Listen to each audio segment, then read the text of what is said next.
तो दोस्तों आज हम राजस्थान जीके के 25 इम्पोर्टेंट प्रश्नों के बारे में बात करेंगे और ये सभी प्रश्न राजस्थान सीईटी 12th लेवल एवं ग्रेजुएशन लेवल दोनों के लिए बहुत ही ज़्यादा हेल्पफुल प्रश्न हैं, इसलिए वीडियो में आप अंत तक जरूर बने रहे। तो चलो वीडियो को शुरू करते हैं। तो आपका पहला सवाल है कि राजकुमार अजीत सिंह को जोधपुर का राज्य पुनः दिलाने में किसका योगदान सर्वाधिक रहा। तो सर्वाधिक जो योगदान रहा था वो रहा था वीर दुर्गादास राठौड़ का। क्या प्रश्न वापस से पढ़ो कि राजकुमार अजीत सिंह को जोधपुर का जो राज्य पुनः दिलाने में किसका सहयोग है जो सर्वाधिक रहा। तो सर्वाधिक जो सहयोग रहा वह रहा था वीर दुर्गादास राठौड़ का। तो दोस्तों आपको 25 प्रश्न दिए जाएंगे, जिसमें से आपने कितने प्रश्न चाहिए हैं वो मैं लास्ट में कमेंट में जरूर बताएं और मैं प्रश्न पढ़ूँ उससे पहले आप उत्तर तैयार रखें, जिससे कि आपकी प्रिपरेशन होती रहेगी। तो अगला प्रश्न देखते हैं। अगला सवाल है कि राजपूत राज्यों से संधि करने वाला अंग्रेजों की तरफ से अधिकारी कौन था। तो अंग्रेजों की तरफ से जो अधिकारी था वह था मेटकॉफ। अगला सवाल है कि हमीर रासो के अनुसार रणथंभौर किले का प्रारंभिक नाम क्या था। तो रणथंभौर किले का जो प्रारंभिक नाम था वह नाम था रणस्तंभपुर। ठीक है, रणस्तंभपुर जो था वह रणथंभौर किले का प्रारंभिक नाम था और किसके अनुसार था तो हमीर रासो के अनुसार था। अगला सवाल है कि निम्नलिखित में से किस किले में भीमलाड विजय स्तंभ है जो स्थित हैं। तो भीमलाड विजय स्तंभ जो है वह स्थित है भरतपुर जिले में। ठीक है, भरतपुर जिले में क्या स्थित है तो भीमलाड विजय स्तंभ है जो स्थित हैं। अगला सवाल है कि जोधपुर के मेहरानगढ़ दुर्ग का निर्माण किसने करवाया। मोस्ट इम्पोर्टेंट क्वेश्चन है और ये प्रश्न बहुत बार एग्जाम पूछा गया है कि जोधपुर के मेहरानगढ़ दुर्ग का जो निर्माण करवाया गया है वो किसके द्वारा करवाया गया है। तो ये निर्माण करवाया गया है राव जोधा द्वारा। अगला सवाल है कि गुर्जर प्रतिहार वंश के किस शासक ने अपनी राजधानी मंडोर से मेड़ता स्थानांतरित की। तो ये जो राजधानी थी ये की थी स्थानांतरण नागभट्ट ने। ठीक है, नागभट्ट ने क्या किया, नागभट्ट ने अपनी राजधानी मंडोर से मेड़ता है जो स्थानांतरित की थी। अगला सवाल है कि सामूगढ़ के युद्ध में दारा की पराजय का समाचार मिलते ही किस राजपूत शासक ने औरंगजेब की अधीनता स्वीकार की।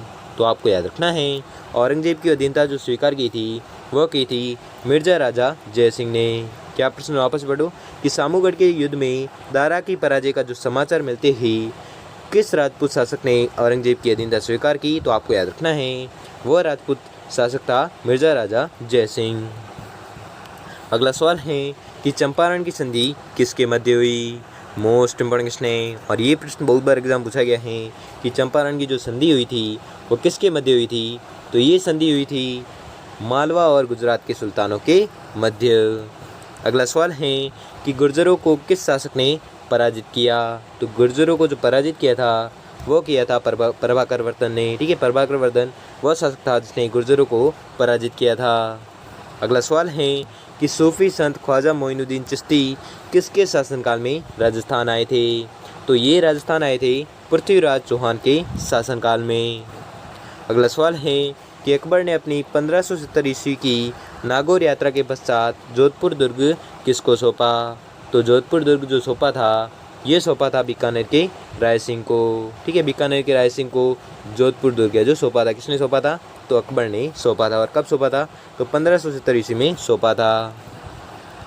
अगला सवाल है कि मुगल सम्राटों द्वारा सवाई जय सिंह को कुल कितनी बार मालवा सूबे का सूबेदार है जो नियुक्त किया गया था। तो आपको याद रखना है ये नियुक्त किया गया 3 बार। ठीक है, 3 बार है जो जय सिंह को मालवा सूबे का सूबेदार है जो नियुक्त किया गया था। किसके द्वारा तो मुगल सम्राटों द्वारा। अगला सवाल है कि किस युद्ध में मेवाड़ के महाराणा सांगा ने बाबर की सेना को हराया था। तो वह युद्ध था बयाना का युद्ध। ठीक है, बयाना के युद्ध में क्या हुआ, मेवाड़ के महाराणा सांगा ने बाबर की सेना को हराया था। किस युद्ध में तो बयाना के युद्ध में हराया था। अगला सवाल है कि शाहजहाँ के पुत्रों में हुए उत्तराधिकारी युद्ध में औरंगजेब ने मेवाड़ के किस महाराणा से सहयोग प्राप्त करने का प्रयास किया। तो आपको याद रखना है सहयोग प्राप्त करने का प्रयास किया था राज सिंह ने। ठीक है, क्या प्रश्न वापस से भी एक बार पढ़ लो कि शाहजहाँ के पुत्रों में हुए उत्तराधिकारी युद्ध में औरंगजेब ने मेवाड़ के किस महाराणा से सहयोग प्राप्त करने का प्रयास किया। तो यह सहयोग प्राप्त करने का प्रयास किया था राज सिंह से। अगला सवाल है कि जयपुर के शासक जिसने 6 वेधशालाओं का निर्माण करवाया था। तो वह जयपुर का शासक कौन सा है जिसने 6 वेधशालाओं का निर्माण करवाया। तो वह शासक था जय सिंह। अगला सवाल है कि वह राठौड़ शासक जो 52 युद्धों का नायक और 58 परगनों का स्वामी रूप में प्रतिष्ठित हुआ। तो आपको याद रखना है ये माना जाता है ये हुआ था मालदेव। ठीक है, मालदेव जो है वह राठौड़ शासक था जो 52 युद्धों का नायक और 58 परगनों का स्वामी रूप में प्रतिष्ठित हुआ। कौन? मालदेव। अगला सवाल है कानरदेव था, तो कानरदेव था क्या कहाँ का शासक था? तो आपको याद रखना है कानरदेव जो था यह था जालोर का शासक। अगला सवाल है कि महाराणा सांगा ने जिन अफगानों को शरण दी थी वह कौन थे? तो वह थे मोहम्मद लोदी और हसन खान। ठीक है, मोहम्मद लोदी और हसन खान वह 2 अफगान थे जिनको शरण दी थी। किसने? महाराणा सांगा ने दी थी शरण। अगला सवाल है कि सूड प्रबंध के लेखक कौन थे या कौन है? तो आपको याद रखना है सूड प्रबंध के जो लेखक हैं वह है महाराणा कुंभा। अगला सवाल है कि किस शासक को अंतिम हिंदू सम्राट कहा जाता था या कहा जाता है?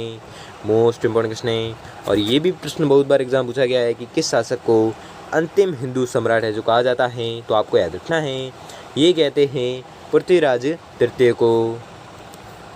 अगला सवाल है कि निम्न में से किस राजपूत शासक द्वारा नए तरंग रचित है? मोस्ट इम्पोर्टेंट क्वेश्चन है ये भी प्रश्न बहुत बार एग्जाम पूछा गया है कि निम्न में से किस राजपूत शासक द्वारा नए तरंग रचित हैं? तो आपको याद रखना है ये रचित है राव बुद्ध सिंह द्वारा।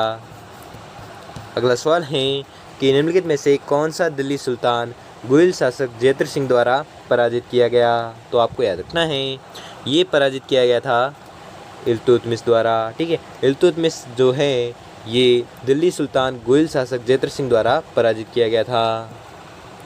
अगला सवाल है कि ग्वालियर प्रशस्ति में किस शासक को नारायण और मलेच्छों का नाशक कहा गया है?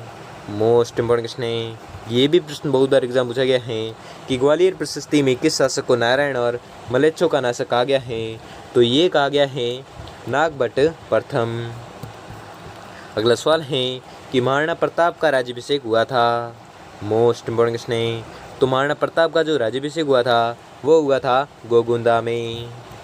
अगला सवाल है और ये आज का अंतिम सवाल है कि कर्नल जेम्स टॉड ने निम्नलिखित में से किस युद्ध को मेवाड़ का मैराथन कहकर पुकारा? मोस्ट इम्पोर्टेंट क्वेश्चन है और ये भी प्रश्न बहुत बार एग्जाम पूछा गया है, इसलिए इस प्रश्न को भी आपको रट लेना है कि कर्नल जेम्स टॉड ने निम्नलिखित में से किस युद्ध को मेवाड़ का मैराथन कहा?